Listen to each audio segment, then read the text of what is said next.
नमस्कार, सुस्वागतम सुस्वागतम। राधा इंटर स्कूल के छात्र आपके समक्ष एक पौराणिक नाट्य प्रस्तुत करने जा रहे हैं। यह राष्ट्रीय नाट्य विद्यालय द्वारा आयोजित नाट्य है और राधा इंटर स्कूल के छात्रों का सुंदर अभिनय है। मैं आशा करती हूँ कि आपको यह नाट्य मनोरंजक लगेगा और आत्मविभोर कर देगा। आइए देखते हैं राधा इंटर स्कूल की नाट्य प्रस्तुति। धन्यवाद।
समाप्त हो गया है। चलो अब जो कुछ भी सीखा है उसका अभ्यास करो। यह नवीन प्रयोग है, इसमें तनिक भी चूक नहीं होनी चाहिए।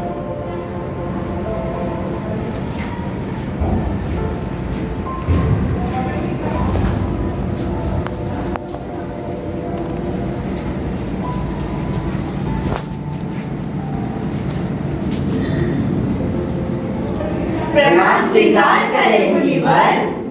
सदा स्नेही बने रहे। कहे ऋषिगण, किस प्रयोजन से आना हुआ? हे मुनिवर, जब से आपने नाट्य शास्त्र की रचना की है, हमारे हृदय में कई प्रकार के प्रश्न उठ रहे हैं। हम इसी के उत्तर के लिए आपके पास आए हैं। पूछे, निसंकोच पूछे। गुरुदेव, नाट्य शास्त्र की उत्पत्ति कैसे हुई? इसका उद्देश्य क्या है? आपने बहुत अच्छा प्रश्न पूछा है। यह प्रश्न न केवल नाटक को ही बल्कि जीवन के सार को समझने का माध्यम है। जब त्रेता युग में मनुष्य काम और लोभ से वशीभूत होकर अधर्म और संघर्ष की ओर बढ़ने लगा, तब इंद्रदेव ने ब्रह्मा जी से प्रार्थना की कि कई ऐसे माध्यम हो जिसमें देखना और सुनना एक साथ हो। उसी के लिए ब्रह्मा जी ने नाट्य शास्त्र वेद की रचना की है, जिसके प्रयोग का शास्त्र नाट्य शास्त्र है। लेकिन गुरुदेव, वेद तो ज्ञान का भंडार है, पूरे जगत का रहस्य छिपा है इनमें। वेद स्वयं में इस उद्देश्य की पूर्ति के लिए पर्याप्त थे, फिर ये नया वेद क्यों? इसीलिए कि वह समस्त जन के लिए सुलभ हो। सामान्य जन को नाटक के माध्यम से शिक्षा के मार्ग पर, धर्म के मार्ग पर लाया जा सकता था। इसी मंगल उद्देश्य को ध्यान में रखते हुए ब्रह्मा जी ने नाट्य वेद की रचना की है। इसमें उन्होंने चारों वेदों को मिलाया है। चारों वेद के तत्व वह क्या है गुरुदेव? ये पाठ जो आप नाटक में सुन रहे हैं, इसे ब्रह्मा जी ने ऋग्वेद से लिया है। इस सुंदर गान का आधार सामवेद है। यजुर्वेद से अभिनय और अथर्ववेद से रस लिया गया है। इन चारों वेदों के अंगों को मिलाकर नाट्य शास्त्र की रचना की है। गुरुदेव, तो ये नाटक केवल देवताओं के लिए बनाया गया है? नहीं, यही सवाल दानवों ने ब्रह्मा जी के सामने रखा था। तब ब्रह्मा जी ने उत्तर दिया कि नाट्य शास्त्र सबके लिए बनाया गया है। यह देवताओं, दानवों और मनुष्य के समस्त शुभ अशुभ कर्मों को दिखलाने वाला है। नाट्य शास्त्र में तो त्रैलोक्य का अनुकीर्तन है। नाटक तो शौक से, थकावट से व दुख से पीड़ित लोगों को विश्राम देने वाला होता है। इसमें तो समस्त रस, समस्त शास्त्रों, समस्त भावों, शिल्पों और कार्यों का सन्निवेश है। ऐसा कोई ज्ञान, ऐसा कोई शास्त्र नहीं जो नाट्य में ना दिखे। अद्भुत! समस्त सृष्टि का समावेश, लौकिक और अलौकिक भी, बहुधर्मी सारे प्राणियों के भावों की प्रतिनिधि कला। हाँ ऋषिगण, हम नाट्य को समस्त कलाओं का उद्गम कह सकते हैं, या फिर कह सकते हैं समस्त कलाओं का संगम। मुनिवर, नाट्य कला तो एक अद्भुत कला है, उतना ही जरूरी है जितना जीवित रहने के लिए सांस लेना। तो फिर हमारा समाज इसे गंभीरता से क्यों नहीं लेता? कला कर्म को अनावश्यक, अनपेक्षित क्यों समझता है? हम तो कलाकार हैं, नीति के नियंता नहीं।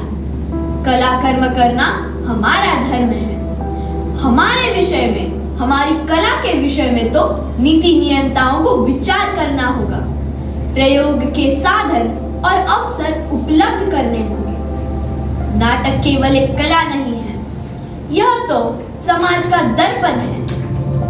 यह मानवता को सत्य के मार्ग पर लाने का एक साधन है। रंगमंच धर्म, जाति, भौगोलिक सीमाओं से परे जाकर समग्रता में मानवीयता की बात करता है। आज भी रंगमंच समाज में विषम परिस्थितियों को दूर कर समाज में समता का भाव लेकर आता है। यही भाव निसंदेह धरती को स्वर्ग बना सकता है। निसंदेह मुनिवर, कलाविहीन समाज को पशुओं का समाज होता है। इसी आशा और अपेक्षा के साथ कि हमारा समाज कला और कलाकारों को वो स्थान दे जिसके वो अधिकारी हैं, मैंने नाट्य शास्त्र को पंचम वेद कहकर पुकारा है। पंचम वेद, समस्त वेदों का ज्ञान। ऋषिगण, मेरे रंगकर्मी पुत्र आपके स्वागत के लिए अपनी प्रस्तुति तैयार कर आपकी प्रतीक्षा कर रहे हैं। चलिए चलकर नाटक का मिलकर आनंद लेते हैं। वृद्धि हो इस राष्ट्र की भाषा, सभी की पूर्ण हो। वृद्धि हो इस राष्ट्र की आशा, सभी की पूर्ण हो।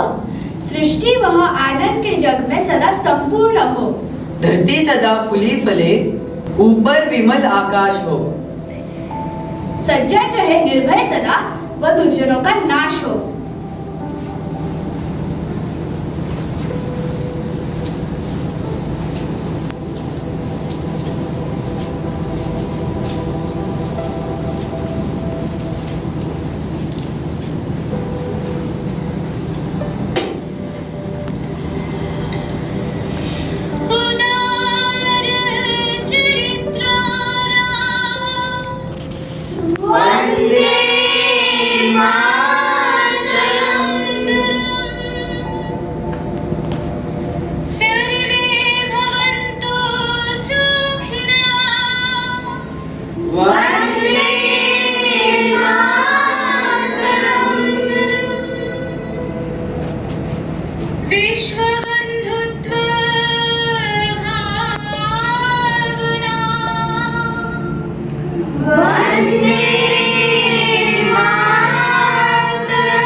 दैव